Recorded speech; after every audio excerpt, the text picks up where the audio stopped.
ಗದಗ ಜಿಲ್ಲೆಯ ಮುಂಡರಗಿ ತಾಲೂಕಿನ ಡಂಬಳ ಗ್ರಾಮದಲ್ಲಿರುವ ದೊಡ್ಡಬಸಪ್ಪ ದೇವಸ್ಥಾನವು ಕ್ರಿ.ಶ.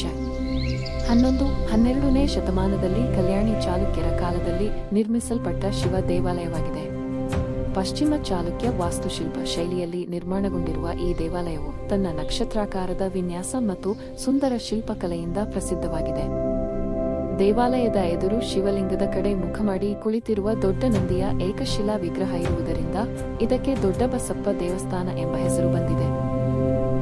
ಇತಿಹಾಸದ ಪ್ರಕಾರ ಈ ದೇವಾಲಯವನ್ನು ಚಾಲುಕ್ಯ ದೊರೆ 6ನೇ ವಿಕ್ರಮಾದಿತ್ಯನ ಕಾಲದಲ್ಲಿ ಅಜ್ಜಯ್ಯ ಅಥವಾ ಅಜ್ಜಪ್ಪ ಎಂಬ ಸೇನಾನಾಯಕನು ಕಟ್ಟಿಸಿದನು. ಈ ಕಾರಣದಿಂದ ಶಿವಲಿಂಗವನ್ನು ಹಿಂದೆ ಅಜ್ಜಮೇಶ್ವರ ಎಂದು ಕರೆಯಲಾಗುತ್ತಿತ್ತು. ದೇವಾಲಯವು ಗರ್ಭಗೃಹ, ಅರ್ಧಮಂಟಪ, ನವರಂಗ ಮತ್ತು ಮುಖಮಂಟಪಗಳನ್ನು ಹೊಂದಿದೆ.